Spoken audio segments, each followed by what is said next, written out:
السلام عليكم ورحمة الله وبركاته. إن الحمد لله نحمده ونستعينه ونستغفره ونعوذ بالله من شرور أنفسنا ومن سيئات أعمالنا.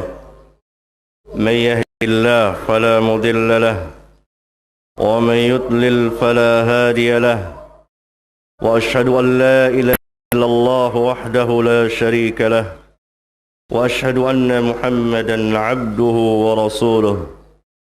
يا أيها الذين آمنوا اتقوا الله حق تقاته ولا تموتن إلا وأنتم مسلمون.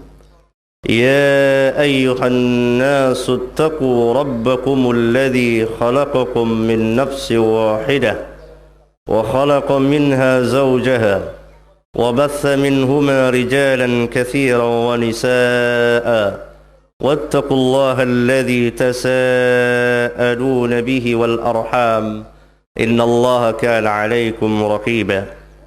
يا أيها الذين آمنوا اتقوا الله وقولوا قولا سديدا يصلح لكم أعمالكم ويغفر لكم ذنوبكم، ومن يطع الله ورسوله فقد فاز فوزا عظيما. أما بعد، فإن خير الحديث كتاب الله، وخير الحج حج محمد صلى الله عليه وعلى آله وسلم، وشر الأمور محدثاتها، وكل محدثات بدعة، وكل بدعة ضلالة، وكل ضلالة في النار. Ayuhal ikhwah, saudara-saudara jamaah salat Id yang saya muliakan, pada hari ini kita baru saja menyelesaikan ibadah yang sangat agung, ibadah yang sangat mulia, ibadah yang Allah Subhanahu wa ta'ala menyatakan dalam sebuah hadis qudsi, as-siyamu li wa ana ajzi bih. As-siyam, puasa itu adalah untukku dan aku sendiri yang akan membalasnya. Ibadah yang sangat rahasia yang hanya Allah Azza wa Jal saja yang mengetahui hakikat puasa seseorang. 1 bulan penuh kita telah melaksanakan ibadah yang menjadi salah satu rukun Islam ini. Dan sekarang kita berada pada hari Id, yang artinya kita kembali Al-Fitri, berbuka, tidak berpuasa lagi selama sebulan. Karena itu beliau sallallahu alaihi wasallam telah menegaskan di beberapa sabda beliau, terlarang puasa as-siyam pada 2 hari raya, Idul Fitri dan Idul Adha. Idul Fitri artinya kita kembali berbuka selama 1 bulan penuh kita saum. Ayuhal ikhwah, saudara-saudara yang saya muliakan, segala puji bagi Allah yang tidak henti-hentinya kita menyanjungnya, memujinya, karena Allah Subhanahu wa ta'ala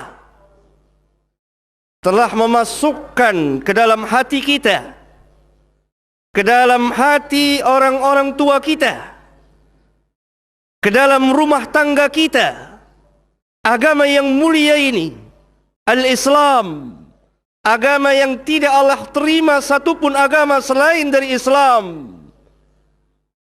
Inna ad-dina 'indallahi al-Islam. Sesungguhnya agama yang sah di sisi Allah hanyalah agama Islam. Bahkan Rabbuna mengancam setiap orang yang menganut selain dari agama Islam. Wa may yabtaghi ghairal islami dinan fala yuqbala minhu wa huwa fil akhirati minal khasirin. Barang siapa yang mencari agama selain dari Islam, Barang siapa yang memeluk agama selain dari Islam, maka tidak akan diterima agamanya, dan dia di akhirat termasuk dari orang-orang yang rugi. Dalam ayat yang lain Allah tegaskan, innal ladzina kafaru min ahlil kitab wal musyrikina fi nari jahannam khalidina fiha ulaika hum syarrul bariyah. Sesungguhnya orang-orang kafir, yaitu dari ahlil kitab, al-Yahud wan Nasara, dan orang-orang musyrikin semuanya, mereka berada di dalam api neraka Jahannam. Mereka kekal di dalamnya selama-lamanya. Ulaika hum syarrul bariyah. Mereka itulah seburuk-buruk makhluk. Akan tetapi, innal ladzina amanu wa 'amilus shalihat ulaika hum khairul bariyah. Sesungguhnya orang-orang mukmin yang beramal saleh, mereka itu adalah sebaik-baik makhluk. Allah Subhanahu wa taala janjikan kepada setiap mukmin jannah, sorga yang Nabi sallallahu alaihi wasallam telah bersabda dalam sebuah hadis sahih yang diriwayatkan oleh Bukhari dan Muslim. Dalam hadis qudsi Allah berfirman yang diriwayatkan oleh Nabi kita yang mulia sallallahu alaihi wasallam, a'adattu li'ibadiyas salihin ma la 'ainun ra'at wala udhunun sami'at wala khatara ala kulli basharin. Aku telah sediakan kepada hamba-hambaku, aku telah sediakan untuk hamba-hambaku yang saleh apa yang belum pernah dilihat oleh mata, yang belum pernah didengar oleh telinga, yang belum pernah ditergerak di hati manusia, yaitu jannah, jannatul naim, jannatul firdaus. Maka gembiralah setiap orang-orang mukmin yang telah menerima Islam dalam hatinya dan mengamalkan syariat Rabbul Alamin. Allah janjikan kepada kita jannah, sorga yang kekal dan abadi, yang Allah Subhanahu wa taala dalam hadis qudsi tadi mengatakan, a'adattu li'ibadiyas salihin. Aku telah sediakan untuk hamba-hambaku yang saleh ma la 'ainun ra'at, yang mata belum pernah melihat keindahannya, wala udhunun sami'at, telinga kita belum pernah mendengar gemercik suara air di jannah dan suara-suara yang lain, ma la khatara ala qalbi basharin, yang tidak pernah tergerak di hati kita. Hayalkan apa saja yang indah tidak sama dengan jannah Allah sediakan untuk orang-orang mukmin. Ayyuhal ikhwah, saudara-saudara yang saya cintai, nikmat yang besar ini, hidayah yang sangat agung ini, yang tidak bisa dibeli dengan harta sepenuh langit dan bumi.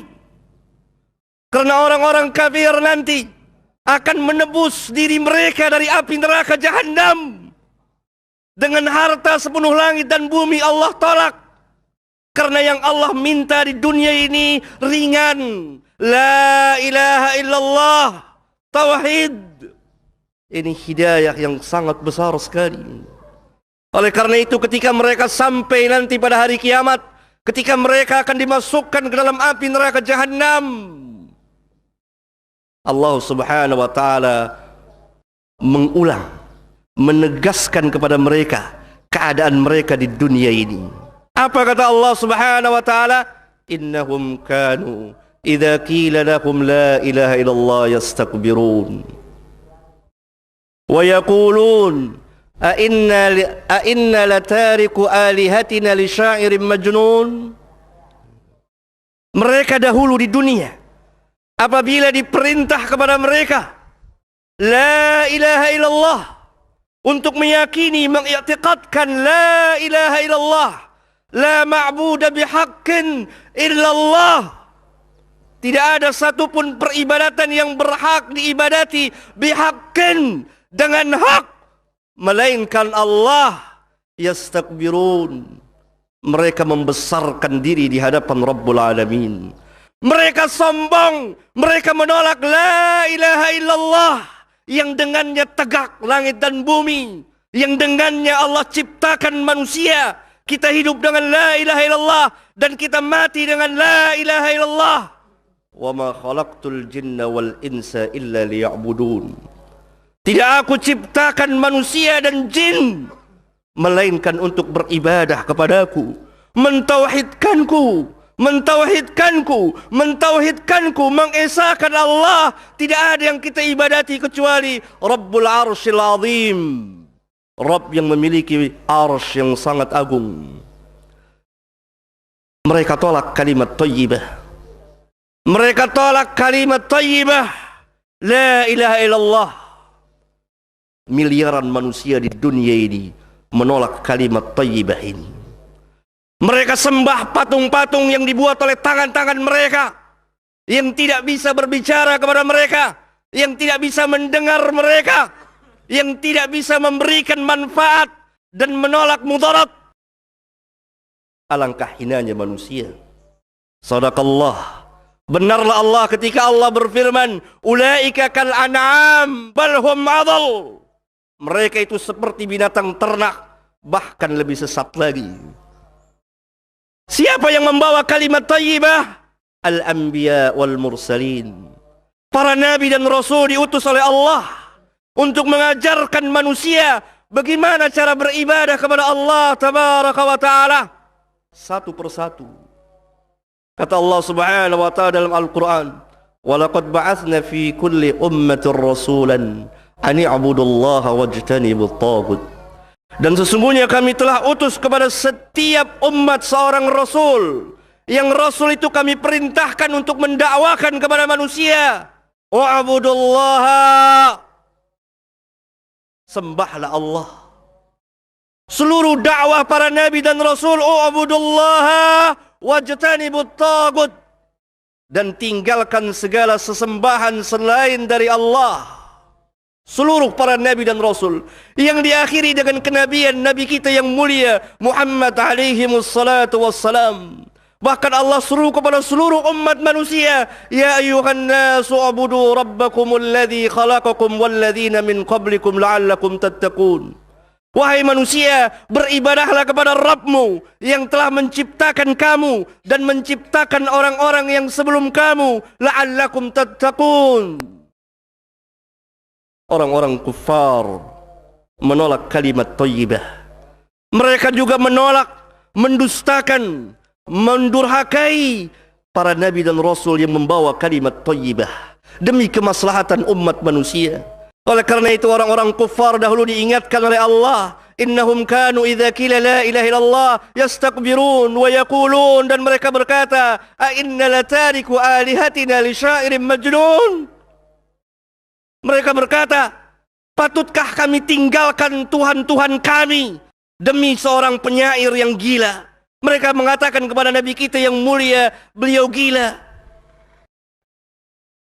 Padahal Allah subhanahu wa ta'ala telah tegaskan bahwa beliau bukan gila. Beliau bukan seorang majnun. Beliau adalah Nabi dan Rasul yang Allah utus untuk seluruh umat manusia. Wa ma arsalnaka illa kafatan linnas. Kami tidak utus engkau melainkan untuk seluruh umat manusia. Dan beliau membawa rahmat bagi sekalian alam. Wa ma arsalnaka illa rahmatan lil alamin. Maka lenyaplah, hancurlah segala bentuk kejahiliahan setelah Allah subhanahu wa ta'ala mengutus beliau membawa dinul Islam yang dibawa juga oleh para nabi dan rasul dari Adam sampai Isa bin Maryam, yang diakhiri dengan kenabian beliau alaihi wassalatu wassalam. Islam yang kamil, Islam yang sempurna, Islam yang mengatur hidup dan kehidupan manusia. Dunia mereka diatur, akhirat mereka diatur, sampai buang hajat pun diatur oleh Islam. Apa yang ditinggalkan oleh Islam? Wahai kaum muslimin, katakan kepada saya, apa yang ditinggalkan oleh Islam? Islam mengatur segala sesuatu. Oleh karena itu beliau sallallahu alaihi wasallam pada hajjatul wada pernah bersabda, kata beliau, ala kullu syai'in min amril jahiliyah tahta qadamai mawdu'un.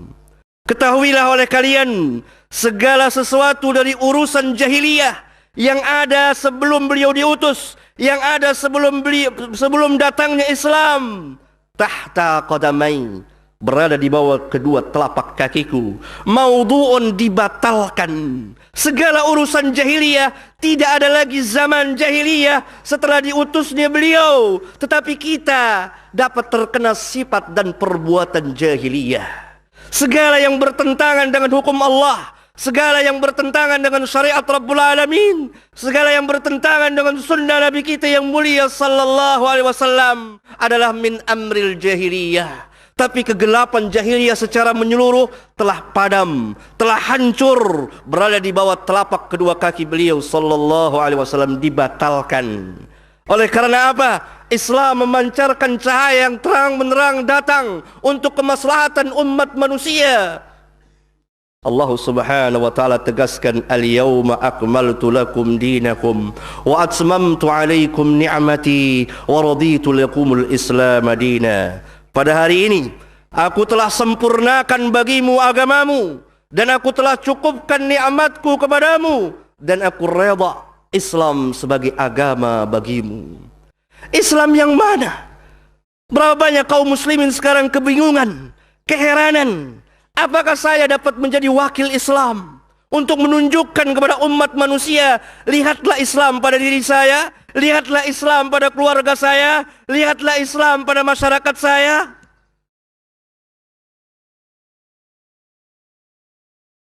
Saudara-saudara yang saya muliakan, sangat disayangkan dan ditangisi oleh Islam bahwa kita kaum muslimin telah menyia-nyiakan hidayah Rabbul Alamin yang sangat besar, yang akan menyelamatkan kita dari api neraka Jahannam, yang akan menyelamatkan kita dari kekalnya di dalam neraka Jahannam, yang akan mengantarkan dan membawa kita kepada Jannatul Firdaus bersama anak dan istri kita, bersama keluarga kita, bersama masyarakat kita, seluruh kaum muslimin. Kata Nabi sallallahu alaihi wasallam, seluruh umatku akan masuk jannah kecuali yang tidak mau. Adakah kaum muslimin yang tidak mau masuk surga? Kullu ummati yadkhulunal jannah. Semua umatku akan masuk surga illa man aba, kecuali orang yang enggan. Alangkah bodohnya kaum muslimin yang tidak mau masuk surga. Para sahabat ditanya, para sahabat bertanya, siapa yang tidak mau? Tidak masuk di akal. Ada orang tidak mau masuk surga, kenikmatan yang luar biasa, yang kekal dan abadi. Kehidupan dunia ini sementara saja, kehidupan yang kecil, kehidupan yang singkat. Sebentar selesailah perjalanan kita dalam kehidupan dunia ini dan kembali ke alam barzah. Sejenak kita akan kembali lagi ke alam akhirat pada yaumul qiyamah, hari kebangkitan. Apakah ada orang yang menolak? Kata Nabi SAW, orang yang mendurhakai beliau, orang yang tidak mengikuti beliau. Karena seseorang tidak mungkin taat kepada Allah kecuali dia terlebih dahulu taat kepada Rasul. Karena Allah turunkan risalahnya kepada Nabi yang mulia untuk disampaikan kepada umat manusia dan diikuti oleh manusia. Mayyuti'ur Rasul faqad ata Allah. Barang siapa yang taat kepada Rasul, maka sesungguhnya dia telah taat kepada Allah. Mafhum yang dapat kita pahami, orang yang tidak taat kepada Rasul, maka dengan sendirinya dia tidak taat kepada Allah Subhanahu wa taala. Dalam ayat yang lain Allah Subhanahu wa taala tegaskan, "Qul in kuntum tuhibbunallaha fattabi'uni yuhibbukumullah wa yaghfir lakum dzunubakum." Katakan, ayat yang mulia ini merupakan ujian turun sebagai ibtila, ujian bagi setiap orang yang mengaku cinta kepada Allah, tetapi dia tidak mengikuti Nabi yang mulia sallallahu alaihi wasallam. Dia maksiat kepada Nabi yang mulia sallallahu alaihi wasallam. Turunlah, kata ulama salaf, ayat yang mulia ini sebagai ujian bagi mereka yang mengaku-ngaku cinta kepada Allah, tetapi dia tidak ittiba. Allah buktikan, Allah uji di sini. Katakan hai Muhammad kepada mereka ini semua, in kuntum tuhibbunallah, jika memang kamu benar-benar mencintai Allah, buktinya adalah fattabi'uni, ikutilah aku. Ittiba kepada Rasulullah sallallahu alaihi wasallam, niscaya yuhibbukumullah wa yaghfir lakum dzunubakum, niscaya Allah akan mencintai kamu dan mengampuni dosa-dosa kamu. Apa yang dimaksud dengan ittiba kepada Nabi yang mulia sallallahu alaihi wasallam? Beragama kita, cara beragama kita mengikuti cara beragama Nabi yang mulia sallallahu alaihi wasallam. Dalam keyakinan kita, dalam peribadatan kita yang Rabbuna perintahkan kepada kita, turunkan ayat dari atas 7 langit saja melalui Jibril alaihi salam, yang kemudian Jibril menyampaikan kepada Muhammad sallallahu alaihi wasallam, ya ayyuhalladzina amanu udkhulu fis silmi kaffah. Wahai orang-orang yang beriman, masuklah kalian semua ke dalam ajaran Islam. Jangan sebagian keyakinannya Islam, sebagian lagi keyakinannya musyrikin, sebagian lagi keyakinan orang-orang kufar. Ini yang terjadi pada kita. Sangat kita sayangkan, sangat kita sesalkan, sangat kita sedihkan. Kita menangis dan meratap ulama berteriak melalui tulisan dan lisan mereka, menyampaikan kepada kaum muslimin, kembali kepada Islam, kembali kepada Islam yang benar, yang dibawa oleh Nabi yang mulia sallallahu alaihi wasallam. Bukan Islam semata-mata yang kita amalkan, yang kita pelajari dari nenek dan kakek kita, yang kita lihat di tradisi di kaum kita, yang diajarkan oleh guru kita, tapi harus datang dari Nabi yang mulia sallallahu alaihi wasallam. Orang tua kita menyampaikan dari Nabi yang mulia, keluarga kita menyampaikan dari Nabi yang mulia, masyarakat menyampaikan dari Nabi yang mulia, guru-guru kita menyampaikan dari Nabi yang mulia sallallahu alaihi wa ala alihi wasallam. Inilah yang dikatakan sunnah Nabi yang mulia sallallahu alaihi wasallam. Oleh karena itu pada saat ini, pada hari ini, ketika saya berdiri di sini, ketika saudara berduduk di sana, kita tidak bisa menjadi wakil Islam untuk menampakkan kepada manusia yang Nabi SAW katakan, al-Islamu ya'alu wa la yu'la. Islam itu tinggi dan tidak ada satupun agama yang dapat mengalahkan Islam yang lebih tinggi dari Islam. Walladhi arsala rasulahu bil huda wa dinil haq liyudhhirahu 'ala ad-din kullih. Dia Allah yang telah mengutus Rasulnya dengan membawa hidayah dan agama yang hak untuk mengalahkan seluruh agama yang ada, agama yang batil. Karena selain Islam adalah batil, selain Islam adalah sesat, selain Islam adalah kufur. Ini menurut keyakinan kita yang ada dalam Al-Quranul Karim dan sunnah Nabi yang mulia sallallahu alaihi wa ala alihi wasallam. Pada hari ini kita tidak bisa mewakili Islam. Kenapa? Kata ulama, kita telah mengerjakan perkara-perkara yang besar, meninggalkan perintah Allah, mengerjakan larangan-larangan Allah tabaraka wa ta'ala. Seolah-olah orang yang hidup di negeri-negeri Islam, dia tidak hidup di udara kaum muslimin. Bagaimana membuktikan bahwa kita seorang muslim dan muslimah kalau kita meninggalkan tarkus shalah? Kalau kita menyembah kuburan, kita masih mendatangi kuburan, meminta-minta kepada kuburan. Yang ini semua adalah adat istiadat orang-orang musyrikin pada zaman Nabi sallallahu alaihi wasallam. Wanita kita, istri kita, anak kita terbuka auratnya, telanjang di tengah jalan, berpakaian tapi telanjang dengan sangat tipis sekali. Allahu akbar. Allahu akbar. Allahu akbar. Musibah. Oleh karena itu kita hidup dalam kehinaan. Kata Nabi sallallahu alaihi wasallam, "Idza tabaya'tum bil 'ainah wa akhadhtum adhnab al baqar wa raditum bil zar'i wa taraktumul jihad, sallallahu alaikum dhullan la yanzihu hatta tarji'u ila dinikum." Apabila kamu berjual beli secara ainah, salah satu sistem riba, dan tentang riba tersebar luas di negeri ini dan di negeri-negeri muslim yang lain, dan kamu memegang buntut-buntut sapi, dan kamu redha dengan tanaman kamu, dan kamu tinggalkan jihad. Maksudnya apa? Kamu terbenam dalam kehidupan dunia yang fana ini, dunia yang terlaknat ini, dunia yang penuh dengan kerusakan ini. Dunia adalah kampung atau negeri ujian, dan kamu meninggalkan berjuang di jalan Allah. Sallallahu lakum alaikum dhullan, sallata alaikum dhullan. Allah akan memberikan kekuasaan kepada kau satu kaum untuk menjajah kamu, untuk menguasai kamu, sehingga jadilah kamu hina. Dan Allah tidak cabut kehinaan pada diri kamu itu kecuali kamu kembali kepada agama kamu. Hatta tarji'u ila dinikum, sampai kamu kembali kepada agama kamu, agama Islam. Kenapa kita orang Islam disuruh kembali kepada agama Islam? Sebagaimana Allah subhanahu wa ta'ala memerintahkan orang-orang mukmin, ya ayyuhalladzina amanu aminu, wahai orang-orang beriman, berimanlah kalian, Pertahankan keimanan kalian. Tetaplah dalam keimanan kalian. Keimanan yang sahih, keimanan yang benar, yang diajarkan oleh Allah Tabaraka wa Ta'ala melalui Rasulnya yang mulia sallallahu alaihi wasallam. Mari kita kembali kepada agama kita yang mulia ini. Mari kita kembali kepada agama kita yang mulia ini, menegakkan kalimat tauhid, la ilaha illallah Muhammadur Rasulullah. La ilaha illallah Muhammadur Rasulullah. La ilaha illallah Muhammadur Rasulullah. Man kana akhiru kalamihi la ilaha illallah dakhalal jannah. Kata Nabi sallallahu alaihi wasallam, barang siapa yang akhir ucapannya la ilaha illallah, akhir kehidupannya dari kehidupan dunia ini, dunia yang fana ini, dunia yang terlaknat, kata Nabi, kecuali orang alim dan pelajar dan yang zikir kepada Allah, yang dimaksud adalah orang-orang yang istiqamah kepada Allah Tabaraka wa Ta'ala. Maka barang siapa yang akhir ucapannya la ilaha illallah dakhalal jannah, dia akan masuk surga.